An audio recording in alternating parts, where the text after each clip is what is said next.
The soul that has been touched by the heaven does not always walk in the light. Sometimes it's the greatest sign of blessing is precisely the darkness, that inner night that cannot be explained with words, where neither the prayer consoles, neither the faith seems sufficient. It is not punishment, it is a call, and not everyone is ready to recognize it. Padre Pio, bearer of the stigmata of Christ, knew that abyss, not because he lacked faith, but because his faith was taken to the limit. Years integers without feeling God's presence, years of obedience blind from pain inexplicable, of fidelity without reward, and yet he never stopped praying. He never let go, he rosario. He never cursed the silence, because I understood that this silence was not empty. It was a voice that only the trained soul can hear. Many they expect that the blessing be manifested in miracles, in consolations, in answers immediate. But the true thanks don't seek applause. They hide where no one else can.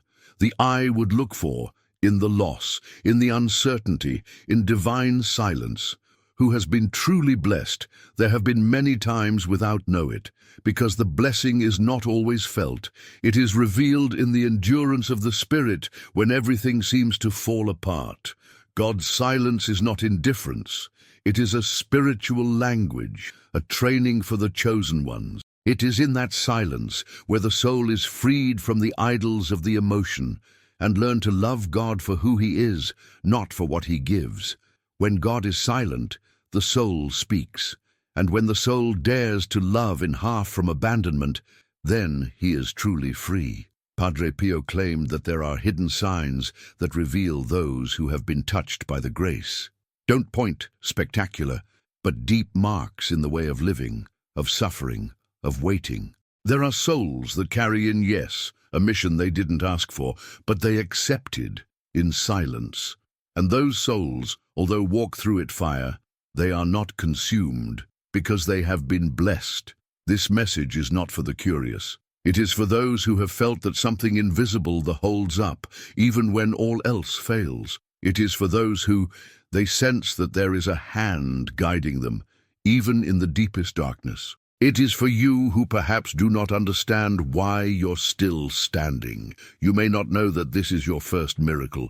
They exist, 3 signs that reveal, according to Padre Pio, that a person has been blessed with a special grace.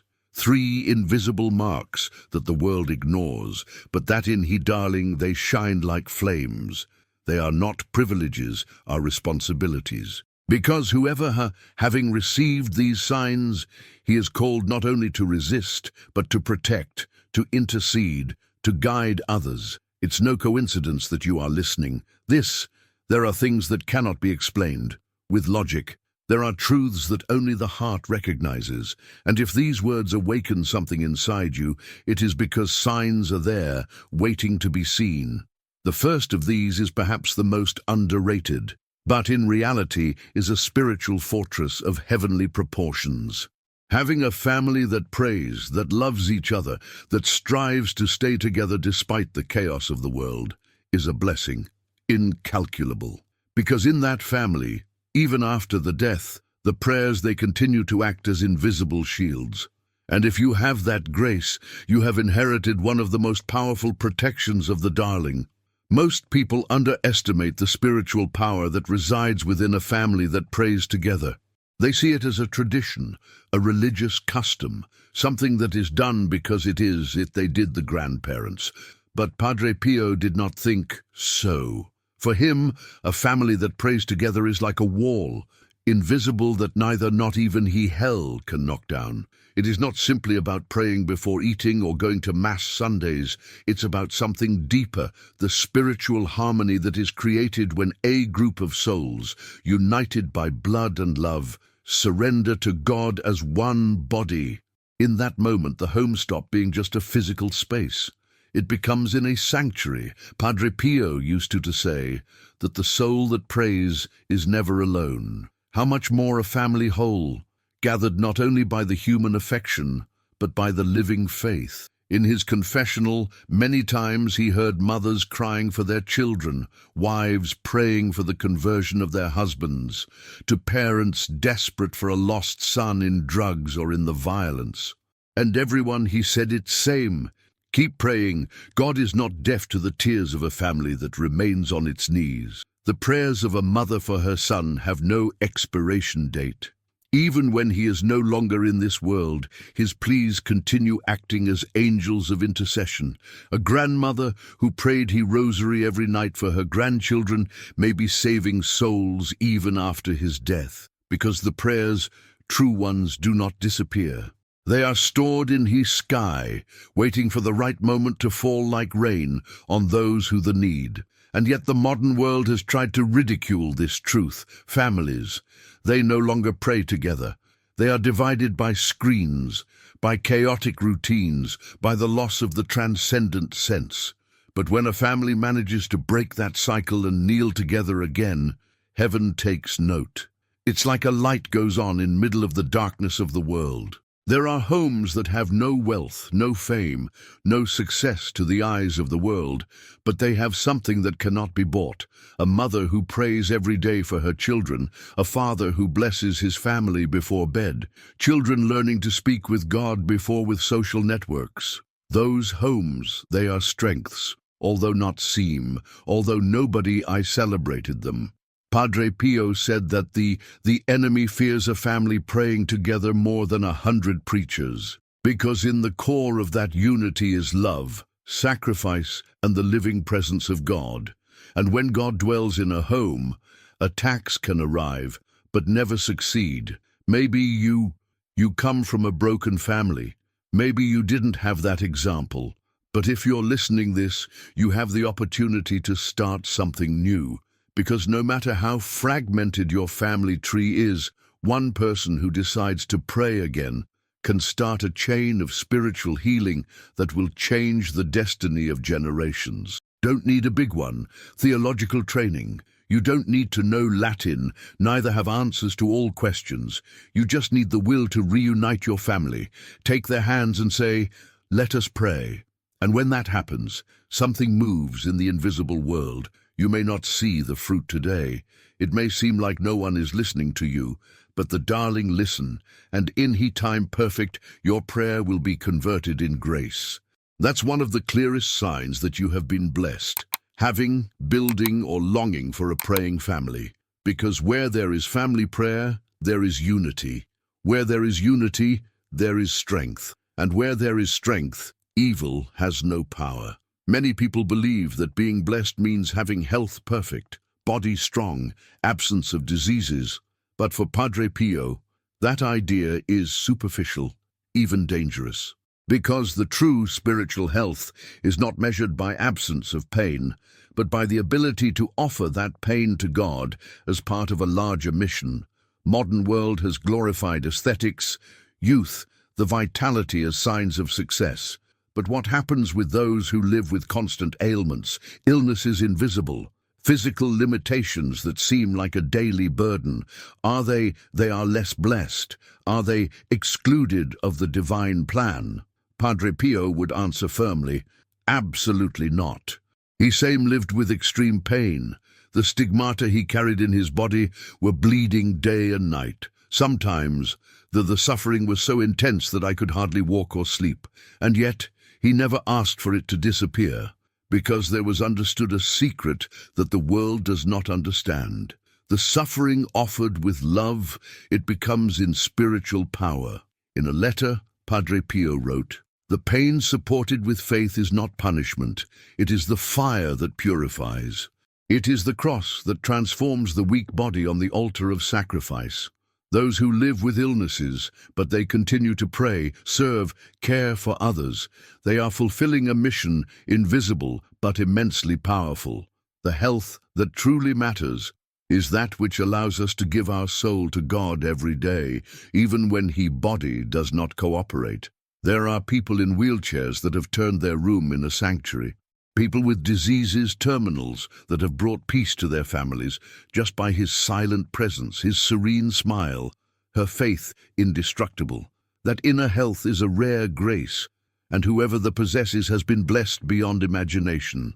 Padre Pio received many letters from sick people asking healing, and although sometimes God granted he physical miracle, many times the healing that came was spiritual, the peace of accepting he pain with purpose.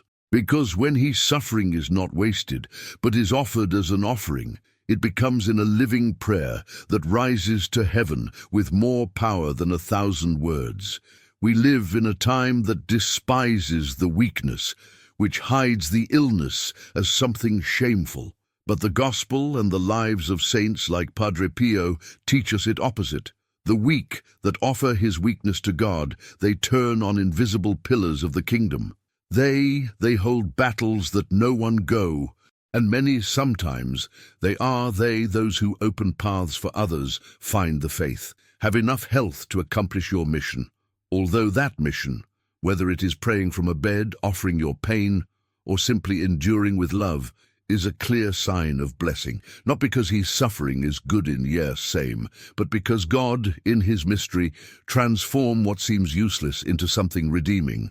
If you are struggling with an illness today, with a physical or mental ailment, do not believe out of the God's plan. You are closer to the heart of Christ than many who walk without wounds, because the wounds of the soul, when united with those of Christ, illuminate the world from the most unexpected place. And if you are healthy, don't waste that energy only in pleasure's passengers. Use your strength to love, to serve, to protect those who cannot do it themselves. That's your mission. And while the you fulfill, you are under a special grace. Health useful for the mission is not measured in muscles nor in medical diagnoses. It is measured in the delivery, in the fidelity, in the ability to transform the pain in intercession and the fatigue in offering. That is the second sign that you have been blessed. Although the world does not see the darling it recognizes, there is a kind of faith that is born when everything goes well.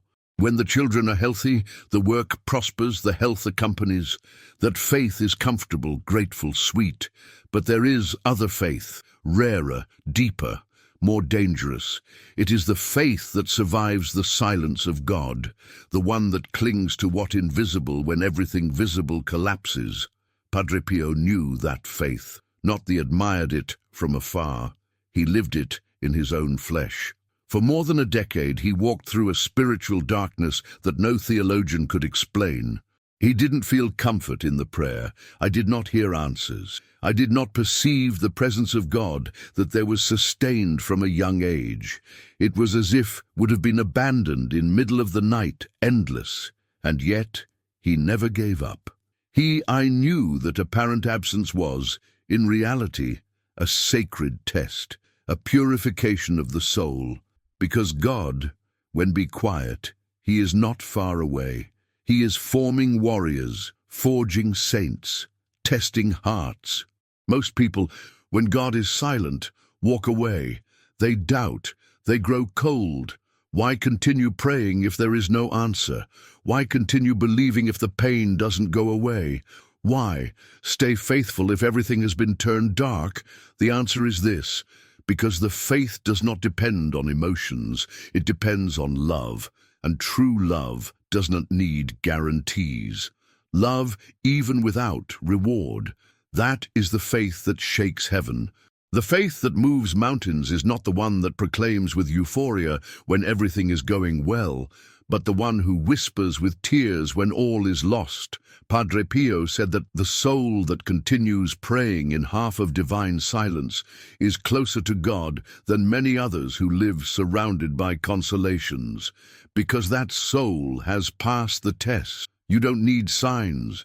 You don't need to feel. You've chosen to trust. That faith is a blessing, a gift that not everyone receives. Because it involves spiritual maturity, it involves dying to oneself, it involves watching things crumble, the sandcastles of our human expectations, and even so, keep looking at the sky. There are people who pass by years praying for the conversion of a son, for the healing of a husband, for an answer that never comes. And every day they get up, bend the knees and pray again. That is not weakness. That is spiritual heroism.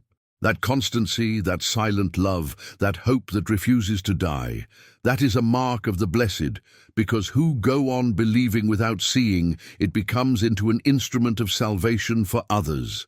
Every time you repeat a prayer that seems to have no echo, you are building an invisible cathedral in the heart of God. Every time you choose to trust, when it would be easier to give up, you are snatching light from the abyss. Darkness is not a sign that you are far from God. Many times is the evidence that you are too close. So close that he allows you to share his own silence, because Christ also, in the cross, cried out, "My God, why have you forsaken me?" And in that scream, all the darling trembled. It wasn't a doubt, it was a surrender. It was the faith pushed to the extreme. Have a persistent faith in half. The silence of God is not human, it is divine. It is a grace, a seal, a proof that the soul has been molded by the same fire that forges the saints. Maybe you are crossing that evening dark now. Maybe you have stopped feeling, you have stopped understanding, but you have not stopped praying. And that, precisely that, makes you strong. It makes you blessed, not so you doubt more. Don't wait to feel something to confirm your faith. Your fidelity in the drought is worth 1,000 prayers during the abundance. Your prayer without consolation is a perfume that ascends straight to the heart of God. And when all this pass, because it will pass, you will look back and understand that you were not alone, that you never were, you were, that silence was, in reality, the way God held you tighter. That's the 1/3 sign, the faith that survives the night, the faith that does not need to see to believe, the faith that does not demand answers, because it already has chosen to trust. And if you have been blessed with one of the highest graces that exist. The signs spiritual, not always they come with lightning, neither voices of the sky. Sometimes they manifest in the everyday, in the subtle, in what many they call them coincidences. But for the awakened soul, they are divine confirmations. And when these signs are repeated with insistence, they can no longer be ignored. They become into silent witnesses to a deeper truth. God is acting, and someone is interceding. For decades, thousands of people have shared testimonies related to Padre Pio, stories so different from each other, and at the same time so mysteriously similar that it would be foolishness discard them as mere illusions. Recurring dreams, inexplicable scents, images that appear without having been placed, diseases that disappear without medical reasons, sudden conversions of hardened hearts, stories that don't seek fame, they just seek to be understood. A mother in Argentina says that after years praying for her addicted son, one night dreamed with a friar who delivered a rosary and hymn. He said, "Do not be afraid, he will return." He had never ear-talk about Padre Pio. But when describing the friar to a friend, she showed a picture. It was him, the same face, the same look. Today, his son is clean, married, and with a faith like never before had shown. A young man in Spain, desperate for a depression that led to the edge of the suicide, found a picture of Padre Pio in the street. He doesn't know how nor why the picked up. Just remember that, when looking at the eyes of that one man in the image, felt something he hadn't felt in years. Peace. It was the beginning of his healing process. There was no miracles instantaneous, but a chain of events that were taken out of the darkness. In Mexico, a woman diagnosed with a terminal cancer began praying to Padre Pio at the recommendation of a neighbor. She had never been particularly religious, but she felt she should do it. Against all odds, doctors could not explain how the tumor shrank until it disappeared. She didn't attribute it to magic, only to the faith born of the pain and strengthened by a presence that, although invisible, it was as real as air. These are not isolated cases. They are thousands, letters that follow coming to San Giovanni Rotondo from all corners of the world, people of different cultures, languages, life stories. but with the same denominator, a direct whose intimate and transformative experience after invoking Padre Pio. Some come his face in dreams, others feel its aroma, a mixture of incense and roses in times of distress, others simply they perceive a peace that is impossible to explain. Suggestion, faith, miracle. Perhaps it is all of these, or perhaps it is much more. The important thing is not so much how happens, but what leaves in the soul. These experiences do not generate fanaticism, but conversion. They do not feed the ego, but the inner silence. Do not believe dependence, but a deeper faith. And that is what does true. Padre Pio did not seek to be venerated. His elderly desire was for souls to return to God. That is why, when acts from the heaven, don't you not to dazzle, but to remind us that we are not alone, that the darling go on talking, that the faith is not an idea abstract, but a reality that touches, guides, and transforms. And if you experienced any sign, no matter how small it may seem, do not ignore it. Do not explain it with coldness, not the bury for fear of judgment foreign, because what the heaven has shown you, it is no coincidence. It is a whisper, it's a confirmation, it's a call. These testimonies are not stories. They are echoes of the eternal. They are traces of it invisible, and each of them reminds us that when a person has been blessed, signs appear, not to aggrandize it, but to confirm that there is a mission to accomplish, and that the heaven is willing to accompany her, step by step. Where there is light, always there are shadows trying to extinguish it, and the blessed souls, those who bear invisible marks of the sky, they do not pass unnoticed in the spiritual world. They are observed, studied, and many times attacked, not because of weakness, but precisely because of their potential. Padre Pio was very clear in this. How much the greater the funny received, the more intense the spiritual struggle will be. Because the enemy does not pursue the lukewarm. He pursues those who carry within it a flame that can ignite others. The signs of blessing, a family united in the prayer, health offered as a sacrifice, a faith that endures the darkness, are threats direct for the forces of evil, because they represent nuclei of light in an increasingly confusing world. And that's why those blessings, they must be protected. If left untreated, they can be slowly suffocated by the distraction, wear and tear, or emotional pain. The enemy does not always attack violently. Sometimes it does with subtlety. A constant argument at home, which cools his spirit. A tiredness inexplicable that turns off the prayer. A feeling of worthlessness that causes a person to stop offering his suffering. A silent doubt that erodes the faith with time. All that, they are tactics. And the most dangerous thing, many times these attacks are presented as normal things. Logical, human. Who hasn't felt frustrated, alone, misunderstood? But when these feelings linger and fade, he desires to seek God. That's where he acts the darkness. Padre Pio lived in his own flesh. He was attacked not only spiritually but also physically.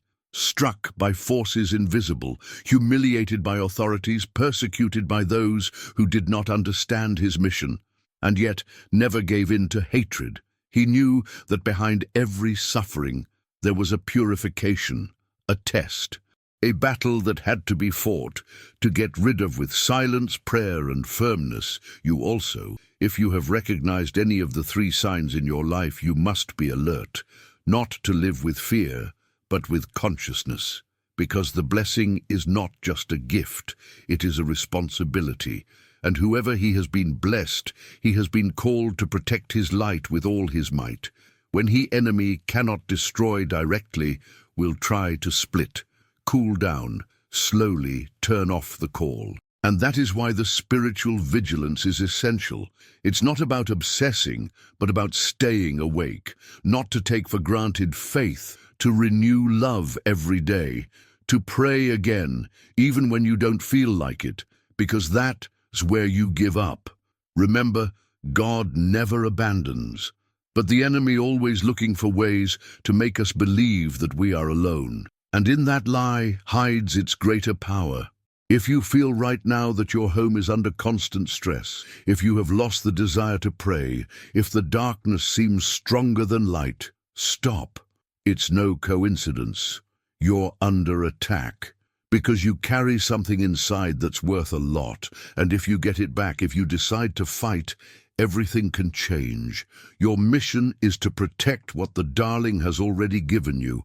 And the best way to do this is by holding on to the prayer, to the truth, to the trust. Because when a soul rises, even wounded, hell trembles. Recognizing a blessing is the first step. Protecting it is the second. But there are a third, more demanding and more transformative, converting that blessing in mission. Because God does not give you thank you for keeping them silent. Give it to you to enlighten, to intercede, to fight for others. Padre Pio didn't want passive devotees. He wanted souls willing to work for the kingdom. That's why he said, pray, wait, and don't worry, but also act, resist, surrender. Because the prayer without mission is incomplete, and the mission without prayer, sterile. If you have recognized in your life one of the three signs, a praying family, a healthy offered as a sacrifice, a faith that endures the darkness, then this message is not a coincidence. It is a shipment to awaken, to ignite, to take on your role in this spiritual battle we live every day. Today, we propose you a challenge. It is not symbolic. It is not emotional. It is concrete, spiritual, and profoundly effective. Inspired by life and the advice from Padre Pio, this challenge lasts 7 days. 7 days to reorganize your interior, your home, and your relationships with God. 7 days that can mark a before and after in your life. Day 1 to 7. 3 actions daily. 3 weapons. 3 thank you. 1. Pray the rosary for your family, although you are alone, although some members are no longer with you, although others are away from the faith. Each account of the rosary is a spiritual seed, a protection, a cry. It doesn't matter if you do with tiredness or distraction. The important thing is to do it, because when a person prays for his family with perseverance, active forces that go beyond the visible. Family prayer is a network that supports even those who already have fallen. 2. Offer a voluntary sacrifice. Small, but real. It might be fasting from something you enjoy, or doing a task you find difficult. With joy, leave a complaint. Visit someone in need company. Turn off the phone for an hour to pray. Sacrifice is not torture. It is an offering. It is saying to God, this is hard for me, but I do it for love. Every sacrifice made with love, it becomes in light in the spiritual world. 3. Recite Psalm 91 every night before sleeping, with attention, with the heart. This psalm is not a magic formula. It is a declaration of faith, a shield, a divine promise of protection and fidelity. Padre Pio recommended concrete prayers that would envelop the soul in the eternal truths of God. And Psalm 91 is one of them. He who dwells in the shelter of the Most High will dwell under the shadow of the Almighty. During these 7 days, something will move. Do not doubt. Maybe not you see with the eyes, but you will feel it in the soul. They may increase the tests, because the enemy does not stay still when a family gets up, but it will also increase the funny. And at the end of the challenge, you won't be the one same. Because you will have reactivated your spirit, reconnected with the sacred, and above all, you will have remembered that you are not here just to survive.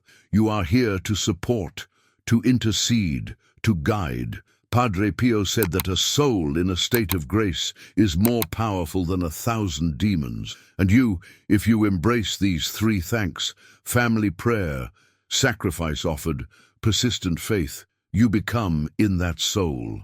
In that lighthouse, in that shield that protects the yours, even when you don't, they know. So don't let this revelation remains only in words. Don't just say, how nice, and continue with your routine. Dare to act, to transform your inner life, to light up your house like an altar. And if this challenge touched your heart, share it with others, not so they'll admire you, but so they'll be saved, because many souls are waiting to be awakened, and you can be the instrument. You have been blessed. Now convert in blessing for the others.